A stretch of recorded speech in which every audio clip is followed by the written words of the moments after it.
So, hello students, welcome to SP Smart Hybrid Community Schooling System। बेटा आज से आपका मेगा बूस्टर प्रोग्राम स्टार्ट हुआ है और आज हम आपका फर्स्ट मेगा बूस्टर जो सेट है उसे डिस्कस करेंगे। आप लोगों को पता है कि आपका जो बायो का पेपर आता है उसमें दो पेपर्स आते हैं, एक बॉटनी और एक ज़ूलॉजी। ठीक है, दोनों पेपर जो हैं 35 मार्क्स का पेपर होगा और टोटल 70 मार्क्स का पेपर होगा। ठीक है, अगर मार्क्स का बाइफर्केशन देखें तो इसमें एक क्वेश्चन जो आता है 5 मार्क्स का आता है। ठीक है, 5 क्वेश्चंस जो होंगे वो 3 मार्क्स के होंगे, 5 क्वेश्चंस जो होंगे वो 2 मार्क्स का होगा और 5 क्वेश्चन जो होंगे वो 1 मार्क्स के होंगे। ठीक है, टोटल 35। सो दोनों में बॉटनी और ज़ूलॉजी दोनों में 35 मार्क्स का पेपर होगा और इसी तरीके से जो आपका मार्क्स का बाइफर्केशन है। 2024 से पहले इन 2023 जो मार्क्स का बाइफर्केशन था वो चेंज था। 5 मार्क्स के आपके 2 क्वेश्चन्स आते थे। ठीक है, तो 2 क्वेश्चंस आएगा और दोनों क्वेश्चंस में आपको ऑप्शंस मिलता था। तो इस सेट में हमने आज के पेपर में इसमें हमने बॉटनी का पेपर डिस्कस करना है और इसमें हम आपका जेके बोस 2023 के एक्स, वाई एंड जेड तीनों सेट जो है वो जितने भी क्वेश्चंस होंगे उसे डिस्कस करेंगे। ठीक है, तो सबसे पहला अगर क्वेश्चन देखें सेट एक्स में, तो जो पहला क्वेश्चन आया था बच्चे वो आया था फोटो पीरियोडिज्म एंड वर्नलाइजेशन के ऊपर और ये आपके सिलेबस से अब रेशनलाइज हो चुका है, डिलीट हो चुका है। ठीक है, तो ये क्वेश्चन हम डिस्कस नहीं करेंगे। नेक्स्ट क्वेश्चन अगर आप देखें क्या पूछा गया था, draw schematic representation of the various steps of glycolysis, how is glycolysis different from citric acid cycle. अब आप यहां पे देखिए, यहां पे 2 क्वेश्चंस पूछा गया है। तो अगर ये 5 मार्क्स का क्वेश्चन है तो इसमें आप 4 मार्क्स इस स्टेप का होगा और 1 मार्क्स जो है आपको इस स्टेप। तो आपको ये भी याद रखना है कि आपको आंसर पता चले आपने ये दोनों पूरा का पूरा इसको डिस्क्राइब कर दिया और इसका आंसर आपने नहीं दिया तो मार्क्स आपका बच्चे कट जाएगा। ठीक है, तो आपने टोटल आंसर देना है, कंप्लीट आंसर देना है। तो सबसे पहले देखिए क्या है ग्लाइकोलिसिस, क्या it is a process by which the conversion of glucose into pyruvic acid take place to release energy. जो ग्लाइकोलिसिस है 10 स्टेप का रिएक्शन है। ठीक है, क्या होता है इसमें, ग्लूकोज कन्वर्ट होता है आपका पायरुविक एसिड। आपको पता है कि glucose is a 6 carbon compound और पायरुविक क्या है, 3 कार्बन का कंपाउंड है, चेंज किया जाता है ना। तो इसमें देयर आर डिफरेंट स्टेप्स आते हैं। हम इसके फ्लो चार्ट को देख, तो आपने इस तरीके से जितने भी स्टेप्स हैं, there are 10 steps are there. सबसे पहले ग्लूकोज देखिए 6 कार्बन का मॉलिक्यूल है और ये कितने 3 कार्बन के 2 मॉलिक्यूल में ब्रेक हो जाता है। ठीक है, तो एंड प्रोडक्ट क्या होगा, यहाँ पर एक एटीपी आपका यहाँ पे यूज हो जाता है, एक एटीपी आपका यहाँ पे यूज़ हो जाएगा। यहाँ पे आप देखिए प्लस NADH जो बन रहा है, कितने बन रहे हैं, 2 बन रहे हैं। यहाँ पर 2 ATP जो है वो बन रहा है, तो ये प्लस कर देंगे क्योंकि ये प्रॉफिट है हमारा यहाँ पे, है ना। और यहाँ पे एक ATP जो है हमारा एक स्टेप में भी बनेगा, तो 2 ATP। तो टोटल कितने ATP बने हमारे पास, 4 ATP। यूज़ कितना हो गया हमारे पास, 2 ATP। तो एंड प्रोडक्ट क्या होगा हमारे पास 2 मॉलिक्यूल हो जाएंगे पायरुविक एसिड के। ठीक है, 2 मॉलिक्यूल जो होगा वो हो जाएगा हमारा ATP का और 2 मॉलिक्यूल जो है वो हमारा हो जाता है किसका बच्चे, NADH प्लस H प्लस का, निकोटिनामाइड एडेनाइन डाइन्यूक्लियोटाइड। ठीक है, रिड्यूस्ड फॉर्म में। तो ये हमारा जो है टोटल आउटपुट है। ठीक, तो इस तरीके से आपने सारे स्टेप्स मेंशन करने हैं, आपने इसको डिस्क्राइब करना है, स्टेप्स को डिस्क्राइब करना है क्योंकि 5 मार्क्स का क्वेश्चन है और फिर डिफरेंस बताना है कि ग्लाइकोलिसिस क्या है और क्रेब्स साइकिल क्या है। तो ग्लाइकोलिसिस जो है फर्स्ट स्टेप है सेलुलर रेस्पिरेशन का, जिसमें कि मॉलिक्यूल जो ग्लूकोज जो है ऑक्सीडाइज होता है, 2 मॉलिक्यूल पायरुविक एसिड, ATP और NADH2 and water are formed.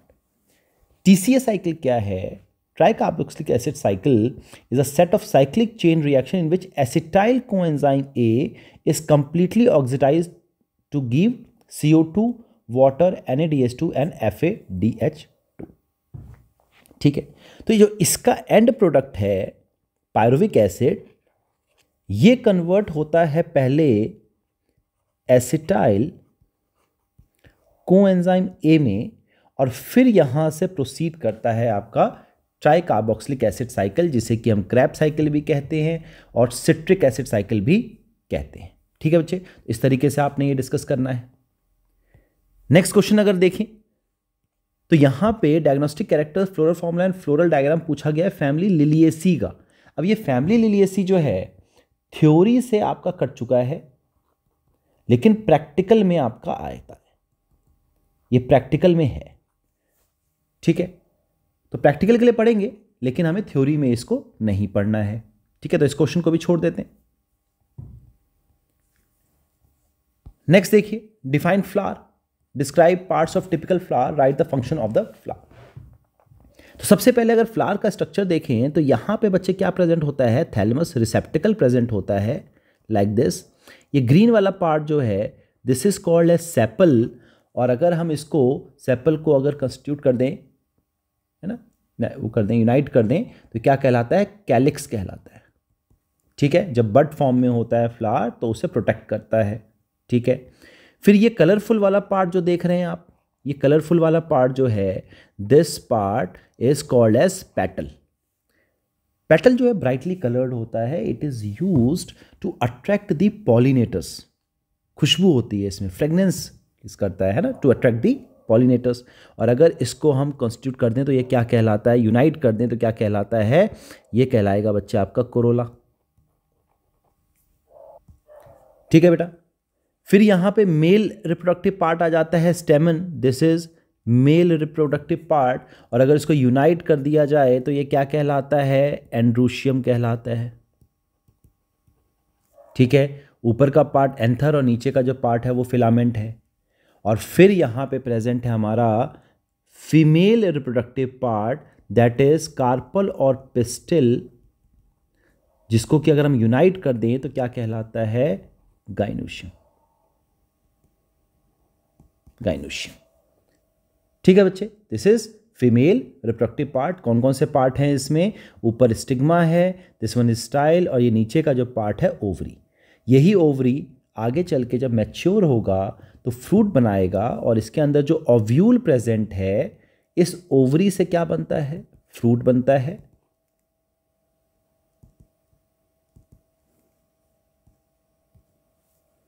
और ये ओव्यूल से क्या बनेगा बच्चे, सीड बनेगा जब ये मैच्योर होगा।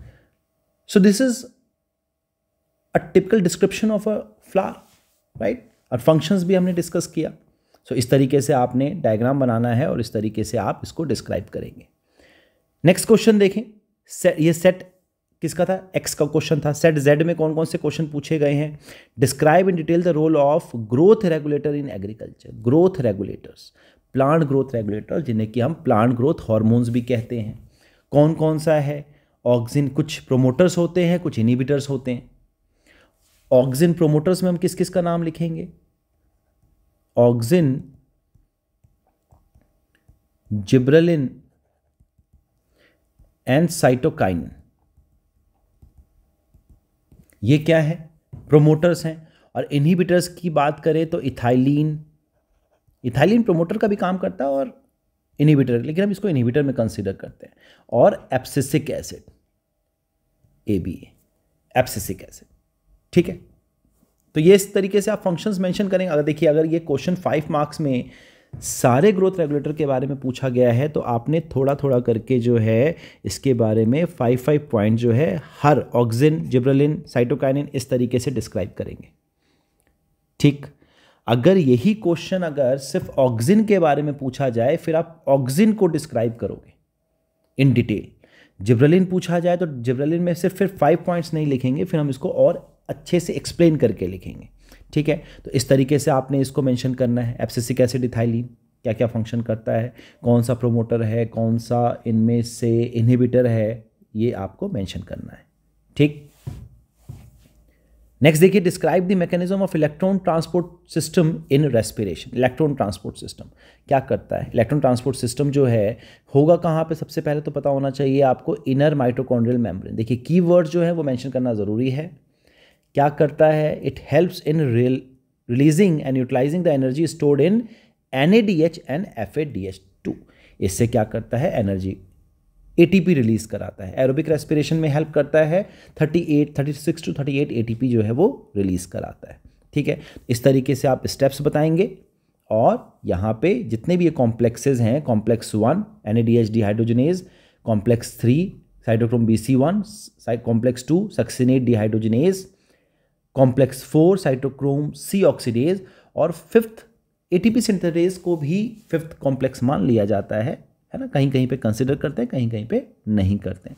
तो इस तरीके से आप जो है ये इलेक्ट्रॉन कैरियर्स की बात करेंगे, कहाँ पे हो रहा है, एंजाइम्स कहाँ पे प्रेजेंट हैं, ये प्रोसेस हो कहाँ पे रहा है, प्रोटॉन कहाँ पे स्टोर होगा, ये सब चीज़ें आप जो है मेंशन करेंगे और किस तरीके से ATP का फॉर्मेशन होगा ये सब आपने मेंशन करना है। तो इस तरीके से आप अगर 5 मार्क्स का क्वेश्चन आता है तो आपने ऐसे एक्सप्लेन करना है।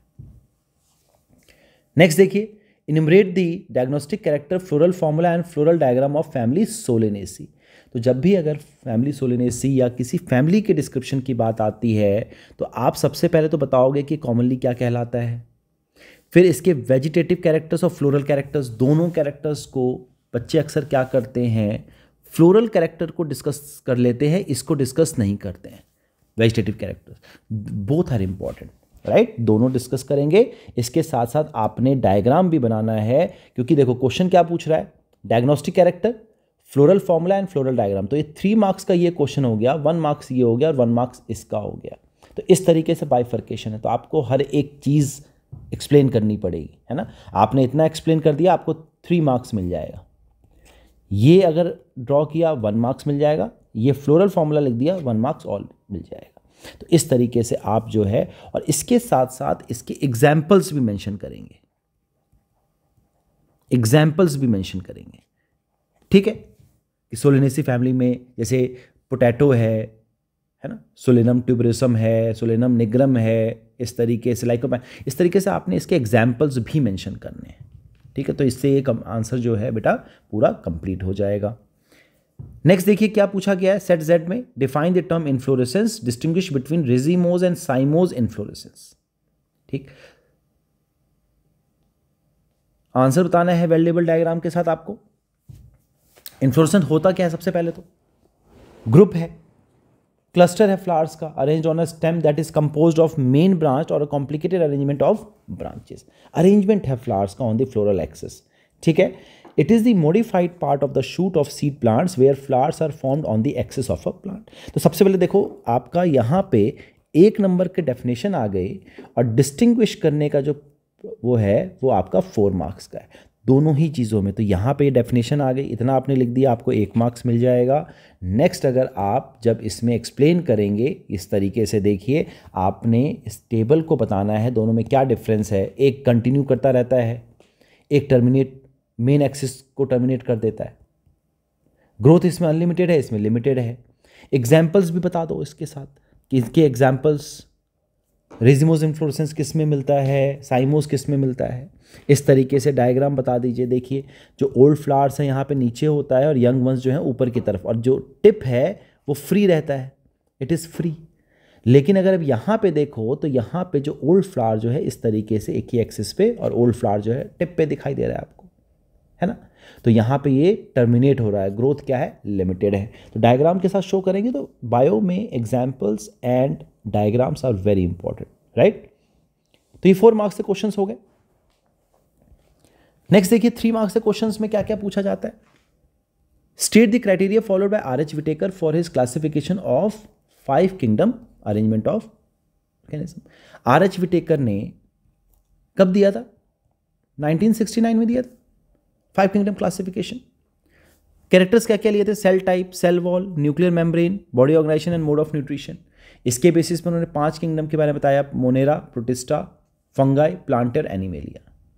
अब इसमें देखो ये वाला जो है लास्ट ईयर क्वेश्चन पूछा गया था कि कौन से किंगडम्स जो हैं, write the name of the kingdoms which are eukaryotic.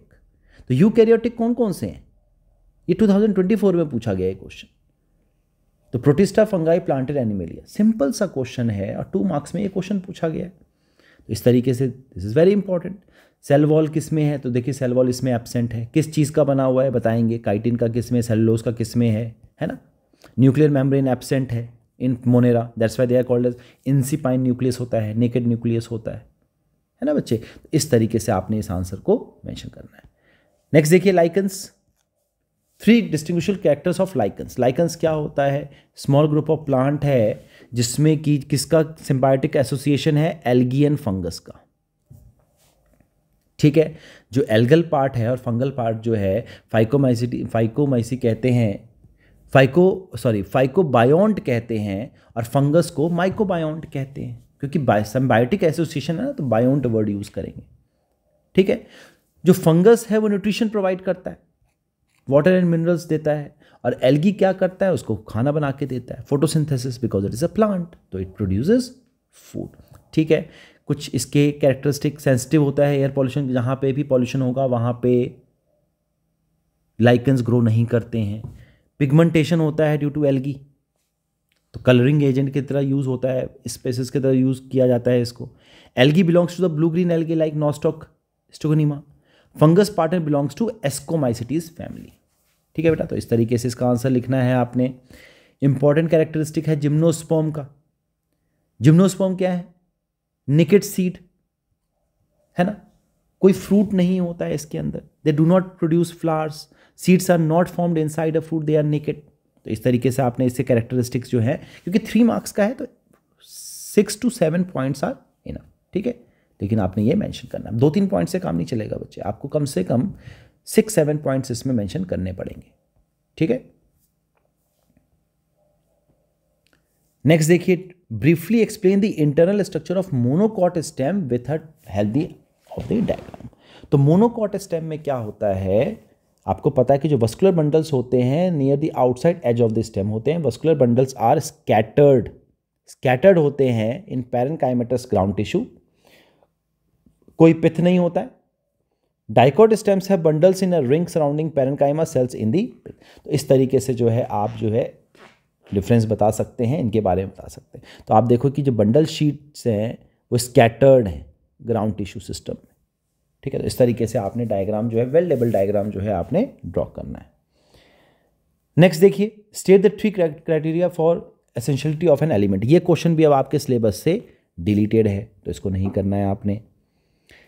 Next है explain the various types of taxonomic aid used for identification. Taxonomic aid भी आपके सिलेबस से डिलीटेड है, लेकिन कुछ चीज़ें हैं आपके सिलेबस में, फॉर एग्जांपल हर्बेरियम है, जूलॉजिकल पार्क है ना, बोटेनिकल गार्डन है, बस ये 2-3 चीज़ें, बाकी ये सब जो है ये भी आपके सिलेबस से डिलीटेड है।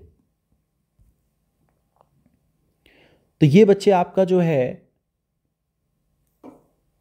क्वेश्चंस हो गए 3 मार्क्स वाला। So question 2 to 5 same as set x, same है ना, जेड और एक्स में दोनों में सेम होगा। तो ये 3 मार्क्स से क्वेश्चंस हो गए। 2 मार्क्स का क्वेश्चन देखिए, write a short note on transpirational pull theory. बच्चे ये भी टॉपिक आपके सिलेबस से डिलीटेड है। What is osmosis status type, ये भी डिलीटेड है। व्हाट इज रेस्पिरेटरी क्वेश्चन, ये आपके रेस्पिरेशन का चैप्टर का क्वेश्चन है ये आपका, है ना। तो compare it's value for carbohydrate, proteins and lipids. तो रेस्पिरेटरी क्वेश्चन होता क्या है, इट इज अ रेशो। सबसे पहली बात तो ये रेशो है किसका, carbon dioxide evolve into the oxygen consumed, ठीक है। तो क्या लिखेंगे इसमें, RQ is equal to volume of CO2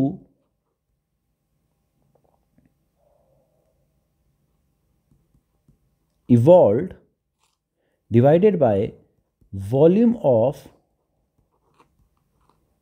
oxygen consumed, ठीक है। वॉल्यूम वर्ड यूज करना बहुत जरूरी है बच्चे, अक्सर क्या करते हैं CO2 evolve, oxygen consumed, volume word नहीं लगाते हैं, आंसर गलत हो जाएगा, ठीक है। अगर इसी तरीके से अगर हम कार्बोहाइड्रेट का देखें तो क्या होता है, आपको फॉर्मूला पता है 6CO, आपको पता है कि 6CO2 जो है वो इवॉल्व होता है और 6O2 जो है वो कंज्यूम्ड होता है ना। तो यहाँ पे इससे ही कट जाएगा तो टोटल कितना आ जाएगा 1। तो रेस्पिरेटरी क्वेश्चन वॉल्यूम क्या है, कार्बोहाइड्रेट का 1 है। RQ ऑफ फैट जो होता है, फैट और प्रोटीन का 1 से कम होता है, ठीक है। यहाँ पे 0.7 जो है ट्राइपाल्मिटीन का एग्जाम्पल दिया गया है, और RQ ऑफ प्रोटीन्स की बात करें तो ये 0.9 है। तो इस तरीके से आपने मेंशन करना है, ठीक है। ये ZX की बात हो गई। Z की बात करें तो कोहेशन टेंशन थ्योरी है, ये आपके सिलेबस से डिलीटेड है। ऑस्मोसिस पूछा गया, ये भी डिलीटेड है, सेम है, ये भी डिलीटेड है। Write any 2 steps that are common in both C3 and C4 photosynthesis, very important question. तो यहां पे कॉमन पूछा गया है, अक्सर डिफरेंस पूछा गया जाता है ना, लेकिन यहां पे कॉमन चीजें पूछी। तो कॉमन क्या है C3 एंड C4 में? Photolysis of water in light reaction is common to both C3 and C4, दोनों में ही फोटोलिसिस, स्प्लिटिंग ऑफ वाटर दोनों में होगा, है ना। In both dark reaction occur in stroma, दोनों ही स्ट्रोमा में होते हैं। Calvin cycle result in the formation of starch in both the types of plant, and both undergo phases of carboxylation and regeneration of RUBP during the dark reaction। ठीक है बच्चा, तो ये इस तरीके से आप कॉमन चीजें क्या हैं वो डिस्क्राइब करेंगे। वेरी शॉर्ट देखें, वेरी शॉर्ट 1 मार्क्स से क्वेश्चन क्या है? कैरलेस लीनियस डिवाइस अ नोमेनक्लेचर सिस्टम नोन एज, तो कैरलेस लीनियस बाइनोमियल नोमेनक्लेचर दिया था उन्होंने, है ना। तो option b is the right answer. क्या बोला कि जो है कोई भी चीज किससे बना होता है, जो फर्स्ट वर्ड होगा वो क्या होगा, जीनस होगा, और जो सेकंड होगा वो क्या होगा, स्पेसिफिक एपिथेट होगा, है ना। जैसे होमो सेपियंस, तो फर्स्ट जो है जीनस होता है और सेकंड क्या है आपका स्पीशीज एपिथेट होता है। जीनस को हमेशा हम कैपिटल से डिनोट करते हैं और जो स्पीशीज है वो हमेशा शॉर्ट फॉर्म से लिखा जाता है। जब भी रिटन फॉर्म में होगा, प्रिंटेड होगा तो इटैलिक्स, रिटन होगा तो दोनों में क्या होगा, सेपरेटली अंडरलाइन करना है, ठीक है। Very important question. Next, select the statement which is not applicable to sclerenchyma. Sclerenchyma कैसा टिश्यू होता है? डेड टिश्यू होता है, डेड टिश्यू है। किस चीज का बना हुआ है? लिग्निन का बना हुआ है, ठीक। तो यहां पे हमें बोला गया है कि नॉट एप्लीकेबल, तो नॉट एप्लीकेबल में option b, the cells are living, they are not living cells. Collenchyma and parenchyma जो है वो लिविंग सेल्स होते हैं, जो स्क्लेरेनकाइमा है वो आपका क्या है, डेड टिश्यू है। What does ICBN stands for? ICBN का फुल फॉर्म है बच्चे international code for botanical nomenclature. बच्चे अक्सर क्या करते हैं, यहाँ पर बाइनोमियल कर देते हैं नोमेनक्लेचर देख के, तो बाइनोमियल जो है वो गलत है, बोटैनिकल नोमेनक्लेचर। और ICZN, इस तरीके से ICZN पूछा जाता है, international code for zoological nomenclature, ठीक है बेटा। नेक्स्ट देखिए, व्हाट इज पार्थेनोकार्पी? तो पार्थेनोकार्पी होता है बच्चे, it is the production of fruits without fertilisation of ovules. Fruits like banana and figs are developed without fertilisation and do not produce any viable seeds. तो जो भी seedless fruits जो होते हैं, सीडलेस फ्रूट्स, इसको ग्रो कराने के लिए हम क्या करते हैं, पार्थेनोकार्पी होती है। नेचुरली बनाना एंड फिग्स के अंदर होता है, ठीक है बेटा। So this is all about the different questions, और ये हमने जितने भी क्वेश्चंस थे इसके डिफरेंट सेट्स के वो हमने डिस्कस किया बॉटनी का, है ना बेटा। नेक्स्ट जो हमारा मेगा बूस्टर प्रोग्राम होगा, नेक्स्ट जो हमारा सेट होगा उसमें हम जोलॉजी का पेपर डिस्कस करेंगे 2023 का। आई होप आप लोगों को क्या मिस्टेक्स आप लोग करते हैं, क्या दिक्कत आती हैं, है ना, क्या पैटर्न है पेपर का, ये थोड़ा सा क्लैरिटी आ गया होगा, ठीक है। सो किस तरह का डाउट होगा बच्चे तो डाउट क्लास में पूछेंगे। So God bless you all, take care, thank you.